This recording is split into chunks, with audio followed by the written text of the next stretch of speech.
नमस्कार मित्रों, यही है सही भारत यूट्यूब चैनल में आपનું હાર્દિક સ્વાગત છે।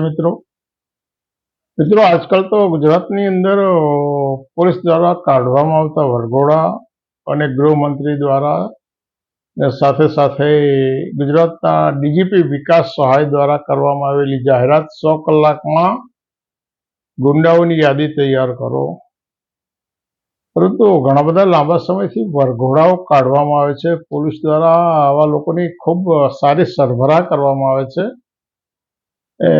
25 વર્ષ પહેલા સોશિયલ મીડિયાનો જમાનો નહોતો ત્યારે 5-10 કિલોમીટરના સ્થળે બનેલા બનાવો આપણને જાણ થતા એકાદ બે દિવસ અથવા તો અઠવાડિયું એવો સમય લાગતો હતો। અત્યારે સોશિયલ મીડિયાના જમાનાની અંદર દુનિયાના કોઈ પણ પોઈન્ટ ઉપર બનેલો બનાવ દુનિયાના બીજા છેડે બીજી ક્ષણે પહોંચી જાય છે।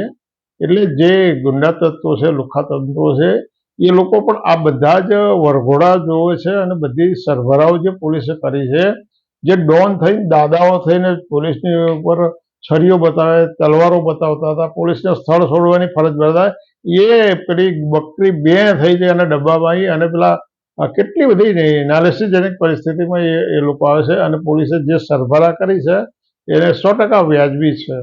પરંતુ આટલું બધું કરવા છતાંય પરિણામ કેમ નથી મળતું?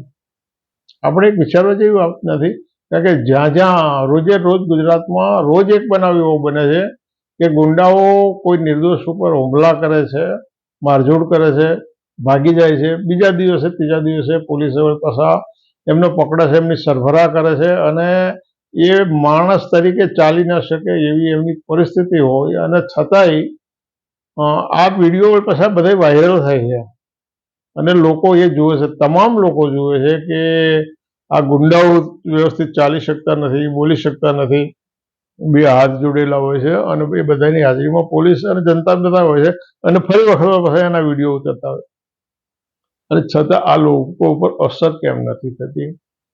શું કારણો છે? તો આની અંદર માત્ર લુખ્ખાઓ જ જવાબદાર છે, ગુંડા તત્વો જ જવાબદાર છે એવું છે? ના, એવું નથી। આની અંદર બીજા બે પરિબળો જવાબદાર છે। એક પરિબળ પોલીસનું જવાબદાર છે અને બીજું રાજસત્તાનું પરિબળ જવાબદાર છે। ઘણા એવા બનાવો જે જગજાહેર છે।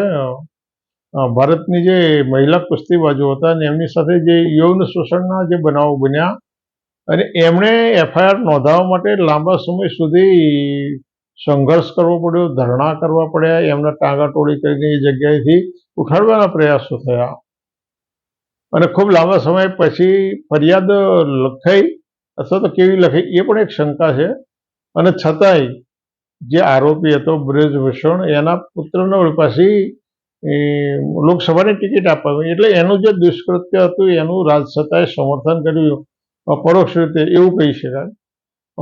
પ્રાંતિજનો જે ધારાસભ્ય છે ગજેન્દ્રસિંહ પરમાર, એ 306નો આરોપી, હાઈકોર્ટે જ્યારે આદેશ કર્યો કે ભાઈ આ વ્યક્તિની સામે તમે એફઆઈઆર નોંધો, આવા અનેક વખત ગુજરાતની હાઈકોર્ટે અનેક પદાધિકારીઓની સામે આદેશો કર્યા પછી એમની સામે ફરિયાદ નોંધાઈ છે। તો પોલીસની ફરજ, પ્રાથમિક ફરજ પોલીસ તટસ્થતાથી અને ન્યાયપૂર્ણ રીતે કાનૂની મર્યાદામાં રહી અને આવી ફરિયાદો લઈ લેતી હોય,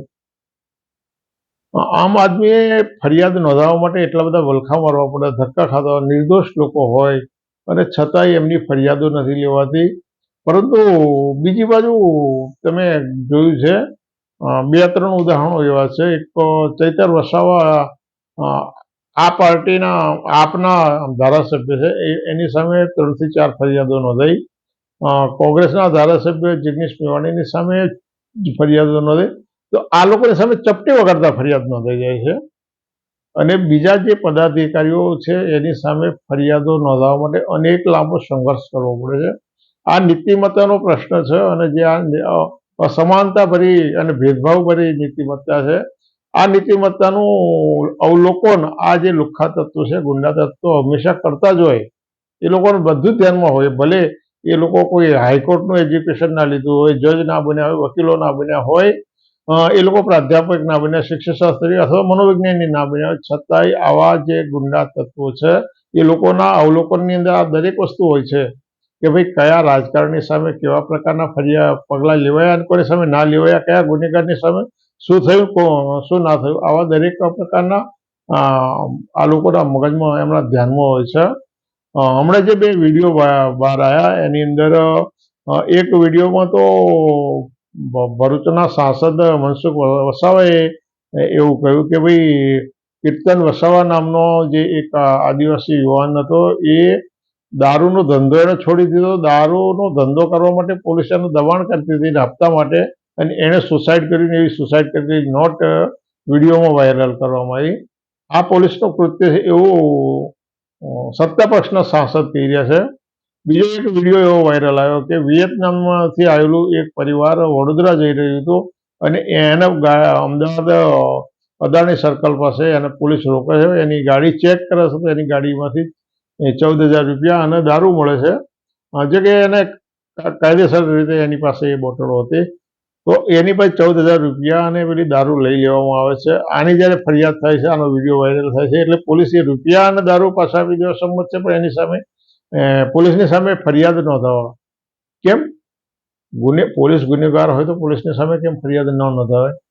માત્ર જનતા ઉપર અને નિર્દોષ જનતાને પહેલાં કનડવાની, એને હેરાન કરવાની, પરદેશથી આવેલું પરિવાર થાક્યું હોય, દૂષિત ના હોય અને છતાં એની પાસે એની મિલકત લઈ લેવાની અને હેરાન કરવા, આ માનસિક ટોર્ચરિંગ છે. આ એક પ્રકારનું માનસિક ટોર્ચરિંગ છે. તો આવું શા માટે થઈ શકે? હમણાં જ એક વિડીયો બહાર આવ્યો, સ્થાયી સમિતિના અધ્યક્ષનો ડ્રાઈવર રણછોડ ભરવાડ, વોર્ડ નંબર 15ના કોર્પોરેટર આશીષ જોશીએ એને પેલો કંઈ રજૂઆત કરવા આવ્યો હતો, તો એને એક તમાચો મારી દીધો અને એ ભાઈ શ્રી ડ્રાઈવર છે એ રડતો હતો. તો આ લોકોને આવી સત્તા સીધો હાથ ઉગામી દેવાની, રજૂઆત કરવા આવ્યો હોય એને મારવાના, અને એ સિવાય એવા સેંકડો બનાવો ગુજરાતની અંદર વ્યવસ્થિત રીતે ઓન રેકોર્ડ આવેલા બનાવો જો નોંધવા જઈએ તો 10 લાખ બનાવો આ છેલ્લા 25 વર્ષના બની શકે. આટલા બધા બનાવો તો તમારે લખવા હોય તો કેટલા દળદાર પુસ્તકો થઈ શકે. પરંતુ આપણે થોડાક ઉદાહરણો આપણે જોવા છે કે આટલા બધા ઉદાહરણો. એક તો ભાજપના માતરના જે MLA હતા એ જુલાઈ 2021માં શિવરાજપુરાની અંદર એક રિસોર્ટમાં દારૂ અને જુગારની પાર્ટી કરી રહ્યા હતા અને ત્યાં આગળ પોલીસે આ ભાઈશ્રીની ધરપકડ કરી હતી. એટલે આ શાસક પક્ષના ધારાસભ્ય હતા. પોરબંદરમાં ડૉક્ટર શ્યામાપ્રસાદ મુખર્જીની જન્મજયંતિ વખતે એક પ્રતિમાનું અનાવરણ હતું અને એ સમયે આટલો સારો પ્રસંગ હતો. એ પ્રસંગે એક ભાજપ મહિલા મોરચાના પ્રમુખે બીજી ભાજપની મંત્રી મહિલાને ત્યાં જાહેરમાં લાફાઓ માર્યા, મારઝૂડ કરી, જાહેરમાં ફટકાર્યા હતા. આ પણ એક વિચારવા જેવું છે. એક બનાવ એવો છે, રાજકોટ જિલ્લા ભાજપના પ્રમુખ અને માર્કેટ યાર્ડના ચેરમેને 80 કરોડની જમીન લખાવી લઈ અને ફરિયાદીને 28 કરોડ રૂપિયા આપ્યા અને છતાંય એની પાસેથી વધારે માંગણી કરવાના કારણે ફરિયાદ થઈ અને પોલીસ તપાસની અંદર આ વસ્તુ બહાર આવી. બીજો એક બનાવ એપ્રિલ 2017માં તલાલાના ભાજપના ધારાસભ્ય ગોવિંદ પરવારે માત્ર 70 રૂપિયા, આ સમજવા જેવું છે ધારાસભ્યોના પાવર, એમના મગજની અંદર જે સત્તાનો કીડો ઘર કરી ગયો છે. માત્ર 70 રૂપિયાના ટોલટેક્સ માટે વેરાવળ પાસે ડારીના ટોલટેક્સ પાસે એમણે 70 રૂપિયાના ટોલટેક્સ માટે મારામારી કરી અને એના કર્મચારીએ ફરિયાદ કરવા ગયો, એની ફરિયાદ ના લેવામાં આવી અને એના કારણે મામલો ગુજરાત હાઈકોર્ટમાં પહોંચ્યો. એક 70 રૂપિયાનો ટોલટેક્સ ભરવા માટે તલાલાના ધારાસભ્ય ગોવિંદ પરમારે ડારી ટેલટોસના જે કર્મચારીઓ હતા એની સાથે મારામારી કરી અને એ કર્મચારી જ્યારે ફરિયાદ નોંધાવા ગયો તો એની ફરિયાદ પોલીસે ના લીધી. એટલે તમે જુઓ, પદાધિકારી અને પોલીસ હંમેશા આ બધા જ મોટા ભાગના બનાવોમાં પદાધિકારી અને પોલીસ બેની મિલીભગત હોય છે અને એ ફરિયાદ ના લેવામાં આવી એટલે એને હાઈકોર્ટમાં જવું પડ્યું. બીજો એક બનાવ એવો છે, 2014ની લોકસભા ચૂંટણીમાં 5 અને 6 માર્ચના રોજ રાજ્યસભાના સાંસદ સાબિર અલી, રાજ્યસભાનો જે સાંસદ સાબિર અલી અને જેને જનતા દળમાંથી દૂર કરવામાં આવેલો હતો, એનો ભાઈ એક પ્રખ્યાત આતંકવાદી હતો અને સાબિર અલી પણ ખૂબ બદનામ થયેલો હતો. એને 2014ની લોકસભાની ચૂંટણી માટે અહીંયા આગળ 5મી અને 6ઠી માર્ચના દિવસે આવી ગયો. એટલે આવા ગુંડા તત્વો જ્યારે પાર્ટીની અંદર ભળે તો જે સામાન્ય કક્ષાના જે કાર્યકરો હોય એ એમાંથી શું પ્રેરણા લઈ રહ્યા છે એ સમજવા જેવી વસ્તુ છે. સપ્ટેમ્બર 2024માં ખેડા જિલ્લા ભાજપના યુવા મોરચાના એક મંત્રીએ રાજસ્થાનથી જે દારૂનો જથ્થો આવી રહ્યો હતો ને એનું પાયલોટિંગ કરતા હતા અને એ પાયલોટિંગ કરતા પોલીસે એમનો પકડ્યા અને એના પાછા અખબારી અહેવાલો જાહેર થયા. ભાજપના સાંસદ નારણ કાછડિયાએ અમરેલીની હોસ્પિટલમાં ફરજ ઉપરના ડોક્ટર સાથે મારામારી કરી. આ એમનો સત્તાનો પાવર છે અને એના કારણે એની સામે એફઆઈઆર થઈ, કોર્ટે એને સજા કરી અને ભાઈ છેક સુપ્રીમ કોર્ટ સુધી પહોંચી અને બધી હાઈ સ્પીડ ધોરણે પછી સજાઓ એમણે રદ કરાવી. અમિત જેઠવાનો કેસ તમે તો બહુ સારી રીતે જાણો છો. અમિત જેઠવાની હત્યા એક આરટીઆઈ એક્ટિવિસ્ટ હતો, એની હત્યા કરવામાં આવી કારણ કે વારંવાર જુદા જુદી માહિતી માંગતો હતો અને એના માટે દીવનું બોઘા નામના સાંસદને આજીવન કેદની સજા કોર્ટે જાહેર કરી છે. આ ભાજપના ધારાસભ્યોની આ વાત છે. એવું છે ભાજપના એક ગોંડલના ધારાસભ્ય જયરાજસિંહની સામે નિલેશ રૈયાણીના હત્યા કેસનો મામલો છે અને એમાં પણ ભાઈશ્રીનો આજીવન કેદની સજા થયેલી છે. આવા અનેક પદાધિકારીઓના આવી સજાઓ કોર્ટે, નીચલી કોર્ટે અથવા તો હાઈકોર્ટ અથવા સુપ્રીમ કોર્ટે કરી છે. પરંતુ જ્યારે આ બધા કેસો જ્યારે બન્યા ત્યારે પોલીસે મોટા ભાગના કેસોની અંદર સીધી ફરિયાદ નથી લીધી. સીધી ફરિયાદ પોલીસ લીધી નથી. 2017માં સુરતની અંદર રાજ્ય કક્ષાના રેલવે મંત્રી મનોજ સિંહાનો એક કાર્યક્રમ હતો. તો જે રેલવે સંઘર્ષ સમિતિ હતી એ એમના પ્રશ્નોના કારણે ત્યાં કંઈક વિરોધ કરવા આવી હતી અને 2 પદાધિકારીઓ ઊભા થઈ અને વિરોધ કર્યા કાળા વાવટા. તો જે ભાજપના પદાધિકારીઓ હતા એમણે એ બંનેને જાહેરમાં ફટકાર્યા અને છતાંય પોલીસે એમની ફરિયાદ તો ના લીધી કારણ કે એમની પાસે સત્તાનો પાવર હતો ને. વાઘોડિયાના ભાજપના ધારાસભ્ય મધુ શ્રીવાસ્તવે તો મંદિરની જમીન વ્હીલ બનાવી અને પચાવી પાડી અને એ પોતે ખેડૂત બની ગયા. ખેડૂત બન્યાના આધારે એમણે બીજી અનેક એકરો જમીન ખરીદી. આ વિચારો અને ઓલી પાસે એમણે એવો દાવો કર્યો છે કે ભાઈ બીજા અનેક લોકોએ આવા વ્હીલ બનાવીને જમીન ખરીદી લીધી છે અને જે મંદિરના મહંત હતા એમનું કહેવું એમ હતું કે આ જમીન મારા કામની નથી માટે હું તમને આપી દઉં છું. એટલે જે મંદિરનો મહંત હતો ને એ પણ એના વહીવટદારો છે. દરેક મંદિરોની જે જમીનો છે એના જે કંઈક મિલકતો છે એના એ લોકો માલિક નથી, એના વહીવટદારો છે. એટલે મહંતને એવો કોઈ અધિકાર પહોંચતો નથી. પરંતુ આ તો મંદિરની જગ્યા, મંદિરની સંપત્તિ અથવા મંદિરના રૂપિયા, મંદિરની જમીન એ પ્રજાનું મિલકત છે. એ પ્રજાની મિલકત છે અને પ્રજાની મિલકત ધારાસભ્યોએ આ રીતે પચાવી પાડવા માટેના એમણે આવા માર્ગ શોધેલા હોય છે. ભાજપના બીજા એક પૂર્વ સાંસદ દેવજી ફતેપુરાએ અમદાવાદના એક પ્રભાતસિંહ ઠાકોર નામના વ્યક્તિને પોતાની જમીન વેચી. એ જમીન વેચી અને પેલા ભાઈશ્રીએ 1,48,00,000નું ચૂકવણું કર્યું.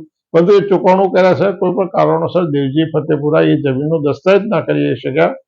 એટલે સામે વ્યક્તિને એમણે ચેક આપ્યો પણ એ ચેક બાઉન્સ થયો અને એના પછી પ્રભાતસિંહ ઠાકોર નામના જે વ્યક્તિએ દેવજી ફતેપુરા ઉપર કેસ કર્યા. એ કેસની અંદર પણ ભાઈશ્રી સમયસર હાજર ના થયા. અનેક વખત સમન્સ કરવામાં આવ્યા અને એના કારણે એમને એ વખતની કોર્ટે 2,97,00,000નો દંડ અને 2 વર્ષની સજા જાહેર કરી હતી. જોકે એ પછી શું થયું એના કોઈ અહેવાલ નથી.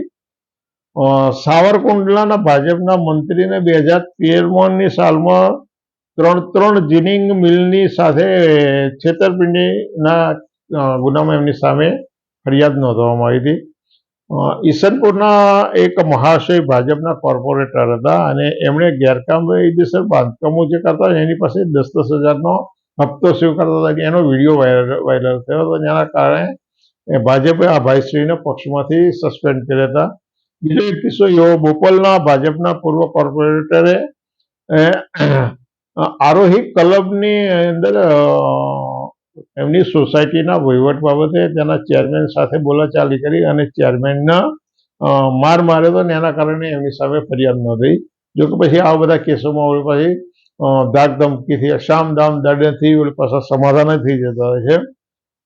ભાજપના ડીસાના જે ધારાસભ્ય હતા એ 1999માં નગરસેવક હતા અને એ વખતે એમણે ડીસા નગરપાલિકાની અંદર જે કંઈ તોડફોડ કરી અને માથાકૂટ કરી હતી, એ ધારાસભ્ય બન્યા પછી એમને 3 માસની સજા અને કોર્ટે દંડ કર્યો હતો, 5,000 રૂપિયાનો દંડ કર્યો હતો.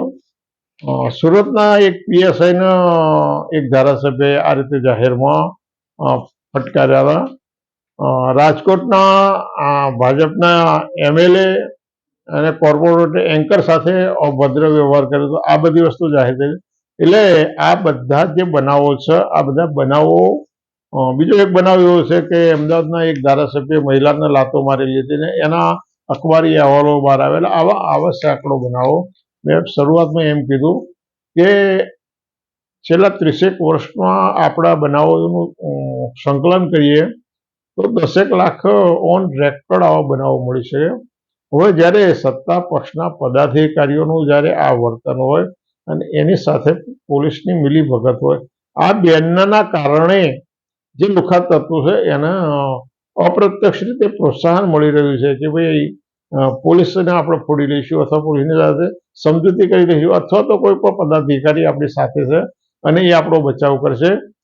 તો ગુજરાત સરકાર, ગૃહમંત્રી અને વિકાસ સહાય જો આવી યાદી તૈયાર કરવા માંગતા હોય તો એની સાથે સાથે રાજકીય પક્ષોના, સત્તાધારી પક્ષોના જે પદાધિકારીઓ છે એમને કરેલા ગેરકૃત્યો, એમના ગેરકાનૂની, એમણે મારામારીના અને જમીન ઉચાપતના, નાણાકીય ઉચાપતના, એના પણ લિસ્ટ બનવા જોઈએ. અને પોલીસે જે કંઈ આવા દુષ્કૃત્યોમાં ભાગીદારી કરી છે અથવા તો પોલીસે જે દુષ્કૃત્યો કર્યા છે તો પોલીસને આ ત્રણેયના લિસ્ટ બને અને એ પછી પગલાં લેવામાં આવે તો ગુજરાતની અંદરથી શાંતિ, આ બધા ગુંડા તત્વો નાબૂદ થઈ, શાંતિ સ્થપાઈ અને પછી તમે એમ વાત કરી શકો કે ભાઈ ગુજરાત મોડેલ છે. પણ આજે આ ગુજરાત મોડેલ છે, આ તો ગુંડાગીરીનું મોડેલ બની ગયું છે. બિહાર અને ઉત્તર પ્રદેશ કરતાં પણ એકદમ વધારેમાં વધારે ખરાબ પરિસ્થિતિ થઈ ગઈ છે. ગુજરાતમાં રોજ એક બનાવ એવો નથી જતો કે આજે ગુંડા તત્વોએ કોઈ લારીવાળાને અથવા તો કોઈ બાઇકવાળાને, કોઈ કારવાળાને અથવા તો કોઈ નિર્દોષને રંજાડ્યું ના હોય અને કંઈક હેરાન કરવાનો પ્રયાસ ના કરવો. મિત્રો, આ વિડીયો અનેક રીતે લાંબો થઈ શકે એમ છે, પણ હું મારી વાત એટલા માટે ટૂંકી કરું કે આવી બધી વાતો તમે વારંવાર સાંભળો છો, પરંતુ આમાં તમારી પાસે એક અપેક્ષા છે, તમે આમાં વધારે જાણતા હોય તો પ્રકાશ પાડી શકો છો. માટે તમે મને કોમેન્ટમાં જણાવો. આવી બાબતો લઈને હું ફરી વખત હાજર થઈશ. મેં જે કંઈ રજૂઆતો અત્યારે આજના વિડીયોમાં એકદમ આધારભૂત છે અને આ બધી બાબતો મેં અખબારી અહેવાલોના આધારે મૂકી છે. એક પણ બાબત મનગઢંત નથી અથવા તો કોઈને હું બદનક્ષી થાય એવો કોઈ આશય નથી. 100% આધાર પુરાવા સાથેની હકીકતો છે. માટે તમે આ ચેનલને સબસ્ક્રાઈબ કરો, લાઈક કરો, શેર કરો, કોમેન્ટ કરો. ફરી વખત આપણે ઓળી પાસે આવી જ વાત સાથે લઈને મળીશું. આ એક સામાજિક સભાનતા અને કાનૂની સભાનતાનો મુદ્દો છે, એ પણ તમારે ધ્યાનમાં રાખવાનું. અને આવી બાબતો ઉજાગર કરતા રહેશો તો જનતા જાગૃત થશે અને જનતા જાગૃત થવાના કારણે ગુંડા તત્વો, પોલીસ અને જે ગેરમાર્ગે જનારા પદાધિકારીઓ છે એમના વર્તન ઉપર કંઈક અંશે, 100% નહીં, કંઈક અંશે બ્રેક મારી શકાય એવું બની શકે. એટલા માટે આપણે આવા વિડીયો અવારનવાર રજૂ કરીએ છીએ. ફરી મળીશું. ચલો, આવજો.